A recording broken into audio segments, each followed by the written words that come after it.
कला संस्कृति आ संस्कारक संगम अपन कार्यक्रम मिथिला दर्शन। जय सिया राम। राम मनोहर दास। भारतवर्ष ये तो संसार को बताना पड़ता है। तो भाई हमारा परिचय, हमारा जन्म भारत के अंदर हुआ है और सनातन धर्म के अंदर हम दिगंबर अखाड़ा से जुड़े हुए हैं। और इसका सबसे पहले तो नाम जम्बू द्वीप खंड, और इसी जम्बू द्वीप के अंदर भारत, नेपाल, ये जितने भी हमारे हैं ये सब हमारा ही था जम्बू द्वीप के अंदर। लेकिन धीरे धीरे जब ऐसे शासक आए जिन्होंने हमारे सनातन धर्म के ऊपर प्रहार किया और उन्होंने इसको खंड खंड के अंदर वितरण कर दिया, सब ने उसका अलग अलग नाम दे दिया। और सनातन धर्म का जो हमारा राष्ट्र है, जो देश है, जिसे हम नेपाल कहें, जनकपुर कहें, भारत कहें, अयोध्या कहें, मथुरा, काशी, अयोध्या, ये सब क्या है? ये सब उसी परमात्मा ने जब अवतार लेकर इस संसार के अंदर जो कार्य निर्वाह किया था, उसी से इन देशों का, इनका नाम आज पूरे विश्व के अंदर और जितने भी हमारे शास्त्र हैं उनके अंदर इनका वर्णन आता है। तो पशुपतिनाथ, 12 ज्योतिर्लिंग हैं, ये सब परमात्मा के स्वयंभू हैं। और जिसको स्वयं परमात्मा ही निर्मित करता है वो ईश्वर ही सत्य है, और सत्य से ही सनातन धर्म है। और सत्य सनातन धर्म कभी न तो नष्ट हुआ है और न कभी नष्ट होगा। सत्य सत्य ही रहेगा, और झूठ बोलने वाले को भी सत्य वाले की आवश्यकता होती है। चाहे वो आदमी कितना ही झूठ बोले, कितना ही बेईमान हो, कितना ही दुराचारी हो, कितना ही भ्रष्टाचारी हो, फिर भी उसको एक सत्य वाले बोलने वाले की आवश्यकता होती है। और जब उसको आवश्यकता है सत्य की, और हम सब यदि अगर मान लो मिलकर सत्य की तरफ जाएंगे, तो फिर तो एक परमात्मा की बनाई हुई सृष्टि के अंदर सभी को आनंद आ जाएगा। आज हमारा जो मेन उद्देश्य है विश्व कल्याण के लिए, विश्व कल्याण के अंदर सभी को सत्य की तरफ लाना है। जो भी भौतिक है, झूठ है, उससे उसको वापस सत्य के अंदर ही लाना है, क्योंकि सत्य ही ईश्वर है। और इस संसार के अंदर आप चाहे जितना भी उड़ो, चाहे जितनी भी आपको माया मिल गई, आप चाहे जितनी भी राक्षसी व्रति तथा तांत्रिक क्रियाओं द्वारा आप इस संसार को अपने नियंत्रण में करना चाहते हो, वो कभी भी कोई नहीं कर सका। क्योंकि जहाँ सत्य है ईश्वर है, सत्य ही इस संसार के अंदर शासक है और शाश्वत है। जब हम इस संसार के अंदर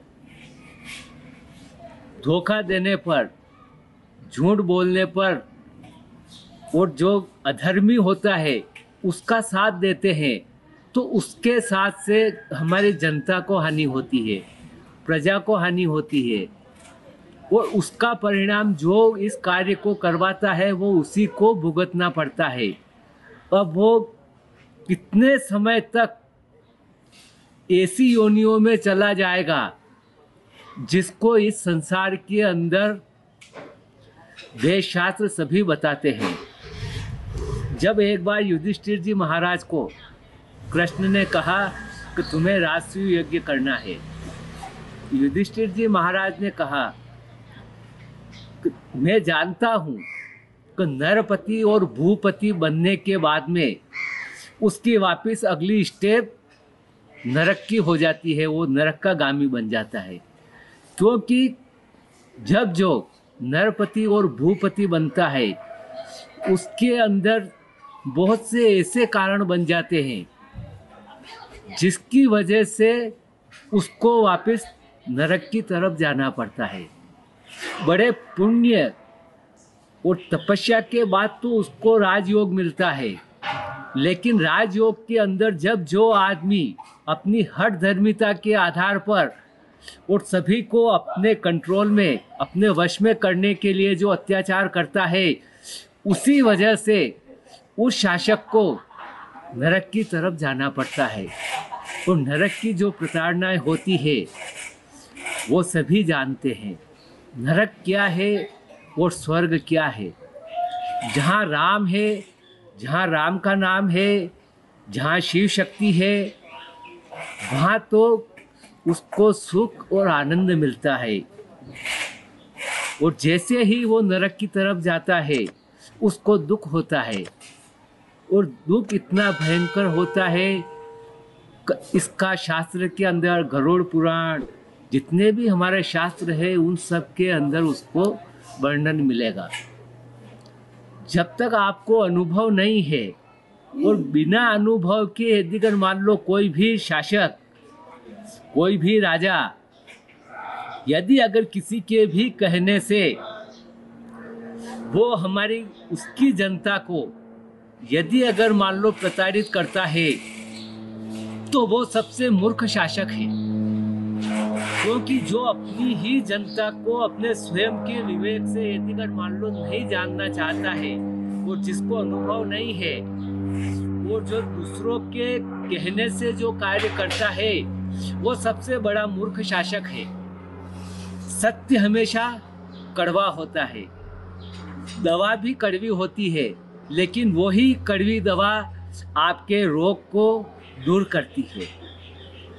जब इस संसार के अंदर मनुष्य आता है तो शरीर लेके आता है, और जब जाता है तो ये शरीर यहाँ पंच तत्व के अंदर विलीन हो जाता है।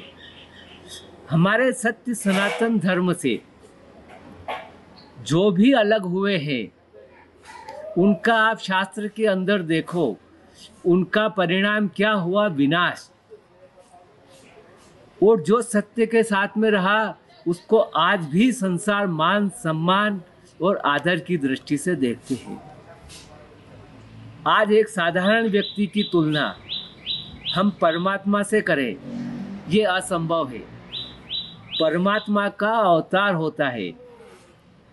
परमात्मा बिना योनि के मार्ग से आते हैं, वो ही परमात्मा कहलाते हैं।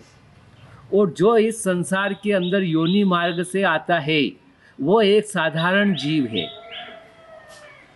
और जीव ही इस संसार के अंदर अच्छा कार्य करता है तो परमात्मा उसको शक्ति प्रदान करता है, और जब वो गलत कार्य करता है, वो अपनी मेहनत से, तप से यदि अगर शक्ति प्राप्त कर भी लेता है तो वो ही शक्ति उसी के विनाश का कारण बन जाती है। इस संसार के अंदर जितने भी राजा हुए, उन्होंने इस संसार के अंदर अनुभव किया है कि सबसे बड़ा सत्य ईश्वर ही है। उन्होंने अपने राजपाट, धन, दौलत सभी को त्याग कर भगवान की शरण में गए।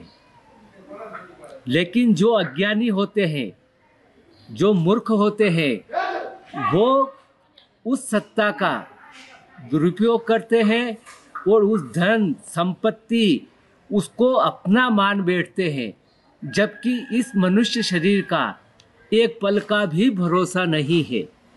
कब इसकी सांस रुक जाए, इसकी कब प्राणवायु रुक जाए और वो इस संसार से विदा हो जाए।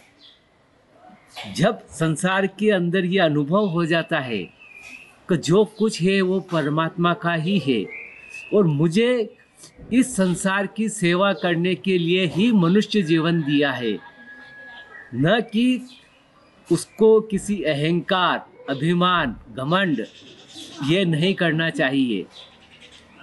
जब वो शासक अहंकार, अभिमान, घमंड, काम, क्रोध, मद, मोह, लोभ का भरपूर उपयोग जनता के ऊपर करता है तो जनता दुखी होती है, और जनता दुखी होती है तो उसका परिणाम भी उसी शासक को भुगतना पड़ता है, और आने वाली उसकी जो पीढ़ियां हैं उसको पूरा संसार घृणा की दृष्टि से देखता है। सभी ज्ञानी है शासक, एक दूसरे का सब बता रहे हैं कि उसके परिवार वालों ने क्या किया, शासक वालों ने उनके परिवार का क्या हुआ। जरा अपने पैरों के नीचे भी तो देखो कि हम क्या कर रहे हैं, हम इस संसार के अंदर हम कितना झूठ बोल रहे हैं, उसका भी तो अनुभव करो। तुम दूसरे को क्यों देख रहे हो? दूसरों ने किया वो तो तुमको नजर आ रहा है, लेकिन तुमने जो किया है, तुम्हारा विकास हुआ है कि विनाश हुआ है, इसका तो अनुभव करके दिखाइए हमें। और जब आप इस संसार के अंदर ये अनुभव नहीं कर सकते हो तो फिर आपका इस संसार के अंदर जीना कोई औचित्य नहीं है। आपके अनुसार आप जो भी संसार को, जनता को जो भी दुख देंगे वो तो भुगत लेगी, लेकिन आपको जो दुख मिलेगा वो कौन भुगतेगा? वो तो स्वयं को ही भुगतना पड़ेगा। जब आप इस संसार के अंदर सभी को, जनता को भगवान से अलग कर देते हो, सनातन धर्म से अलग कर देते हो, मंदिर में नहीं जाने देते हो, उनके अच्छे कार्य करने पर रोक लगा दी जाती है, तो फिर उसे हम कौन सा शासक कहेंगे? जो हमारे धर्म से, सनातन धर्म से ही विचलित हो चुका है, क्या वो इस सनातन धर्म का शासक बन सकता है क्या?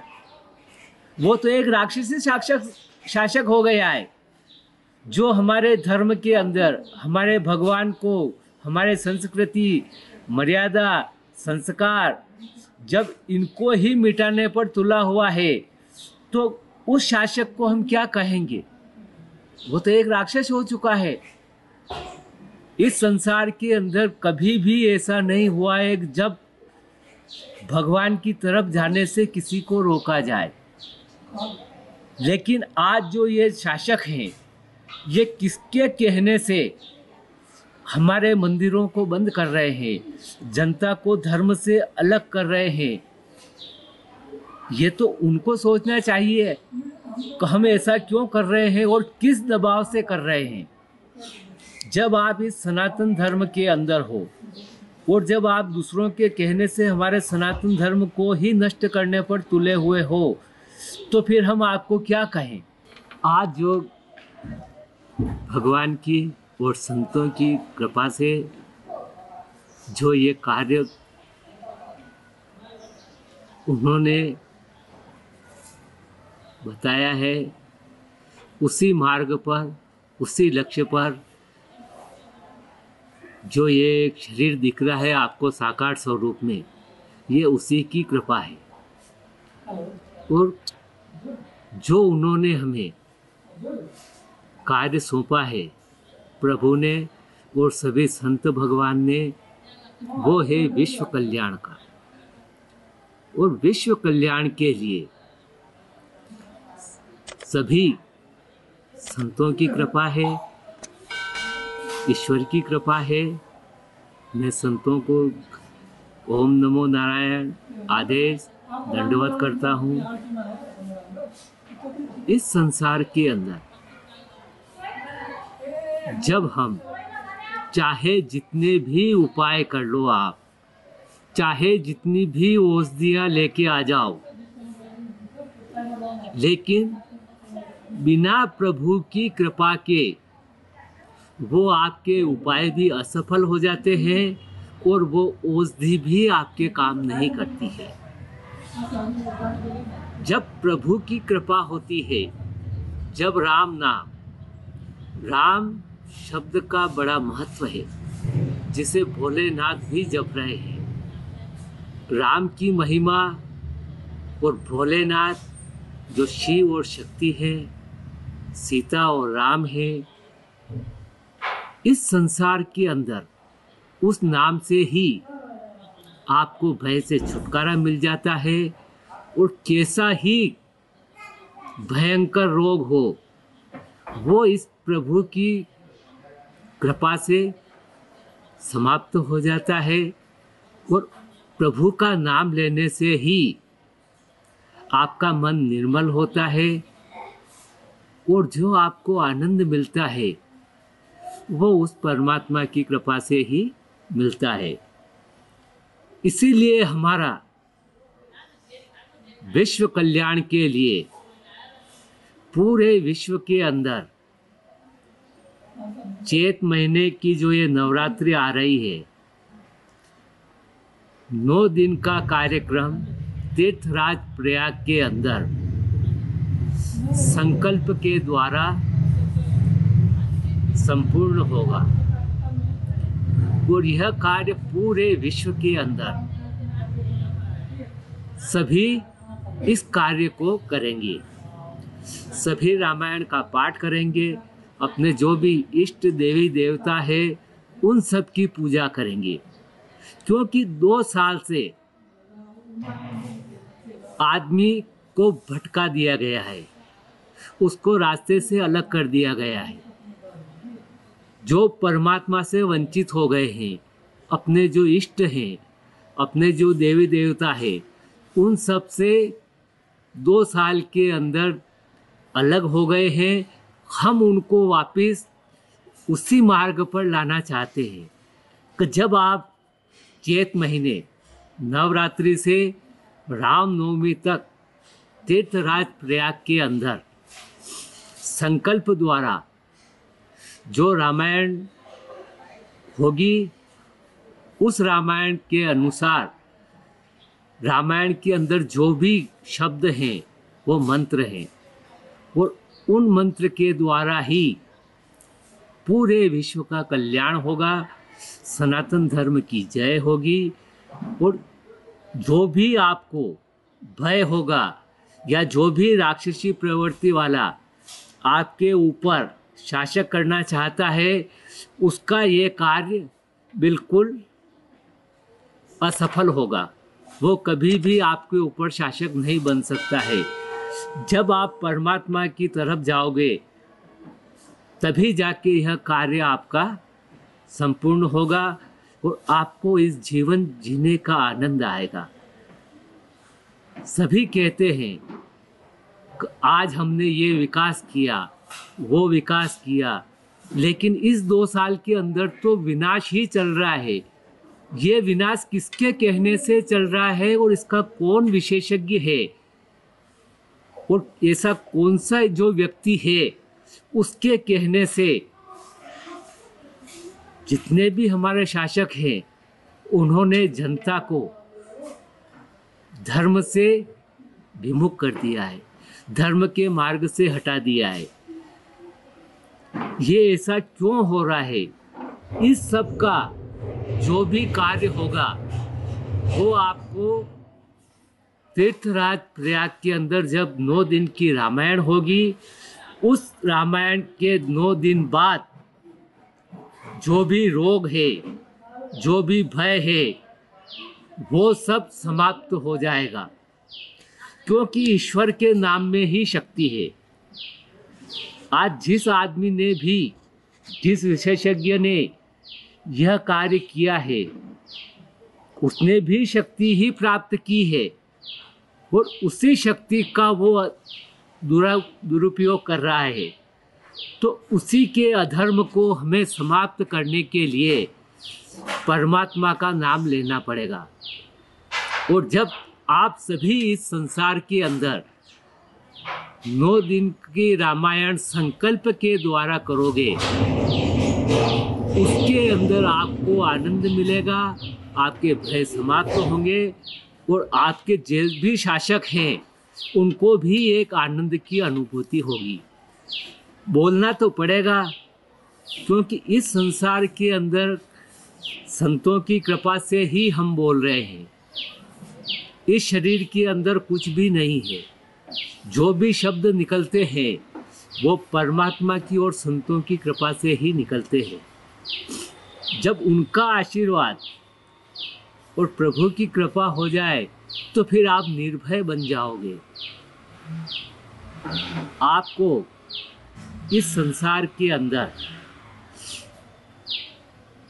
जो भी गलत आदमी है उनके ऊपर भी राम नाम का असर होगा, और राम नाम का असर होने से जो गलत आदमी है वो भी परमात्मा की तरफ आएंगे। भगवान के नाम की बड़ी महिमा है। शास्त्र के अंदर देखो, उन्होंने एक पशु से लेके कितने भी अपराधी थे, कितने भी दुष्ट थे, उन सब का कल्याण भगवान ने ही किया है। किसी भी एक राजा ने किया हो तो हमको बताइए, किसी शासक ने किसी का भी मोक्ष किया हो, मुक्ति दी हो तो हमको बताइए। संसार के अंदर मुक्ति और मोक्ष आनंद देने वाला तो परमात्मा ही है, और जब हम परमात्मा की तरफ जाएंगे तो हमको आनंद ही आनंद मिलेगा। जो इस संसार के अंदर आया है उसको जाना निश्चित है। जब हमको ये शरीर मिला है, इस शरीर की भी एक समय अवधि है, तो ये उस परमात्मा को ही मालूम है कि हमारा शरीर कब समाप्त होगा, ये हमारी प्राण वायु कब रुक जाएगी। आज दिन तक आपके किसी भी विशेषज्ञ ने आत्मा को नहीं देखा है। जो एक नासा का वैज्ञानिक था, किसी ने उनसे प्रश्न किया, अब आपको अगला जीवन मिलेगा तो आप क्या करोगे? नासा के वैज्ञानिक ने कहा, मैंने आज दिन तक भगवान की बनाई हुई सृष्टि के जो वस्तुएं थी उसी के ऊपर शोध किया है, और अगला जन्म मुझे मिलेगा तो मैं उस परमात्मा का ही नाम लेऊंगा। यही एक अटल सत्य है। आदमी भूल जाता है, लेकिन वापस भूले से वापस अपने घर पर आ जाए, अपने सनातन धर्म को याद रखे, सत्य सनातन को, तो वो भूला नहीं कहा जाता है। जो भी निकले हैं वो हमारे सत्य सनातन धर्म से ही अलग गए हैं। उन्होंने हमारे सत्य सनातन धर्म का विरोध किया, इसीलिए वो हमसे अलग हो गए। और जब उनके अंदर वापस ये ज्ञान आ जाएगा प्रभु के नाम से, तो वो वापस स्वतः ही हमारे सत्य सनातन धर्म में आ जाएंगे। क्योंकि सनातन धर्म ही एक ऐसा धर्म है, वो ही पूरे विश्व का कल्याण करता है। बाकी जो दूसरे जितने भी धर्म हैं वो तो आपको राग द्वेष सिखाएंगे, वो सब एक अहंकारिता का प्रदर्शन करेंगे, लेकिन सत्य सनातन धर्म के अंदर अहंकारिता नहीं होती है। वो तो सभी को अपने पास रखते हैं और उनको आनंद देते हैं और परमात्मा की तरफ लेके जाते हैं। जय सिया राम।